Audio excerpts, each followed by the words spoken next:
Armin Levac, 1045 The Team, 1045theteam.com. We're joined by the man who roams the sidelines for WGR 550, Sal Capaccio. Sal, the big question for Bills land right now, big old fat contract for Marcell Dareus. Do they have too much invested in that front four? Well, too much right now, no, because they don't have a franchise quarterback they're playing. You know, most teams, when they find an elite quarterback, a franchise quarterback, and even those who have one that's not elite, but they know that it's a guy they need to move forward with, they're going to tie up 20 to 25% of their salary cap in that guy, even the Tannehills and the Daltons of the world. However, the Bills don't have that guy. They're paying their quarterbacks very little.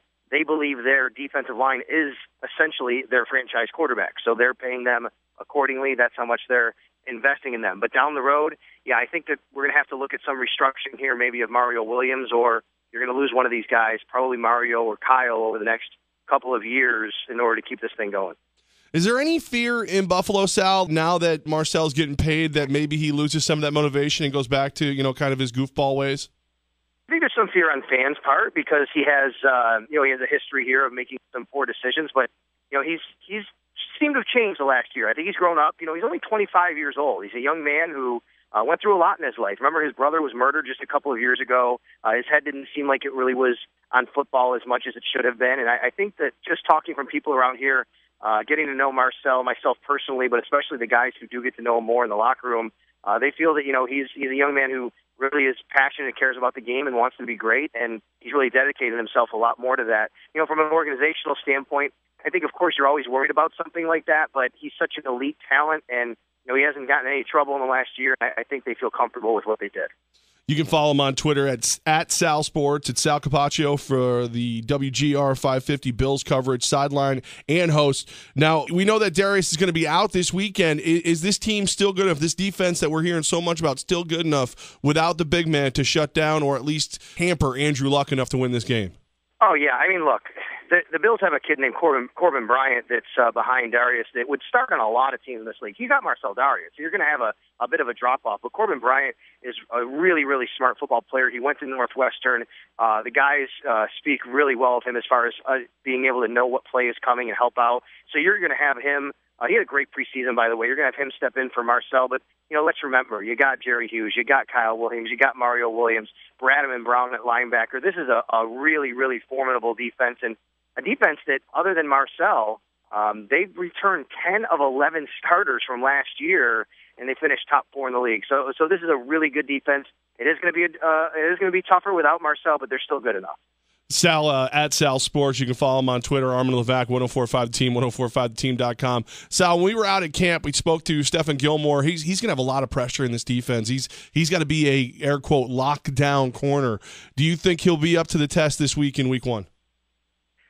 Yeah, I mean, the question is who you put him on, because I don't think they have a true number one. Is it T.Y. Hilton? I guess he would be, because Andre Johnson could be considered that. But the problem is the Bills have a kid in Ron Darby who I don't think they're quite sure yet that they can put in those one-on-one island situations. They don't really want to do that to him. They like the way he's come along, but he's gotten beat sometimes in preseason. And one of the things that the Rex Ryan / Donnie Henderson as DB coach system has done over the years, even going back to Baltimore, is they've taken the number 2 guy and they've put their number 1 corner on him. So, Stephon might go on him, and then they've doubled the number 1 guy. And I think you might see that on Sunday. So, let's say they think T.Y. Hilton's the number 1 receiver. You might see Darby and a safety on him, and then just have Gilmore lock down the number 2 wide receiver, which is Andre Johnson. I think you'll see a lot of that this year, but especially early in the season.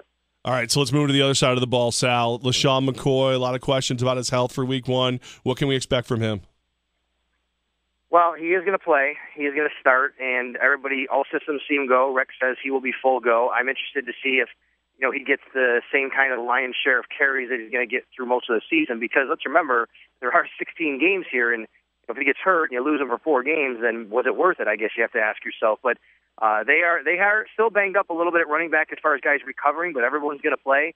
Carlos Williams will be out there. He's the true number 2 when he's healthy to LaShawn, but is he fully healthy, recovering from his surgery just a couple of weeks ago? Boobie Dixon came back a couple of weeks ago. He should be ready to go. I think LaShawn McCoy is still going to get most of the carries for this team. I just don't know if he's going to get the same amount of carries you would see on a normal, regular basis, because he is still kind of recovering from that hamstring injury.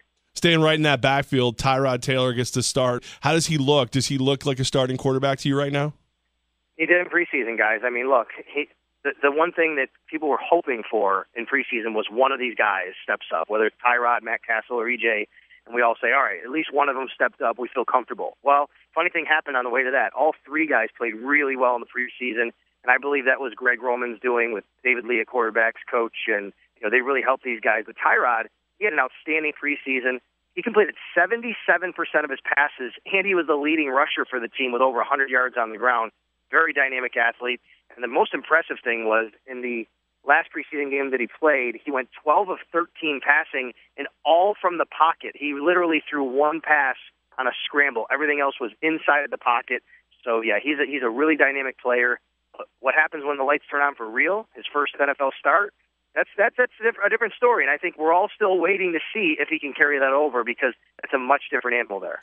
Sal Capaccio from WGR 550, joined at Armin and Levac, 1045 The Team, 1045theteam.com. How's his big weapon? How's Sammy Watkins looking?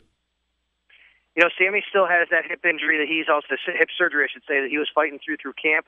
He seems better and better all the time, but he does have a rest day here or there. They like to give him or shut him down once in a while. He's been fine in practice the last week or so, but I know that they give him a little time off to continue to let that heal. So he's looking pretty good. I think that the thing about Sammy is you can't expect him to go out there and get 120 targets. They just don't have an offense that's going to do that this year. They're not going to be a really fast-paced offense, and they have so many skill guys, Percy Harvin, Robert Woods, and Charles Clay, and LaShawn, and all those guys that at least you can expect Sammy Watkins to be that guy that's going to get all of those targets. But he'll still make big plays for this team, and I think what's going to help him the most is having a guy like Percy on the other side, because teams simply can't double Sammy Watkins anymore. Sal, you watch this Bills team, as close, if not closer than anyone we know. When you see the way the Patriots performed last night, is this a year, as good as they are, that maybe the Bills will have a shot at dethroning them in the AFC East? I think that either the Bills or the Dolphins can, to be honest with you. I just don't think their defense is very good, New England. And last night they played a Pittsburgh team that has even a worse defense. They're just awful on the other side.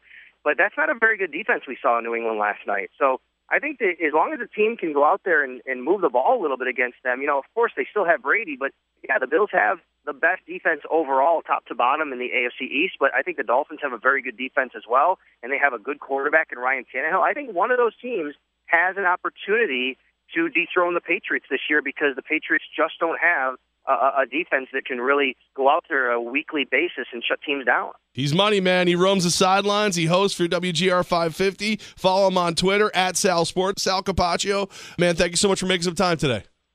Always a pleasure, guys. Thank you.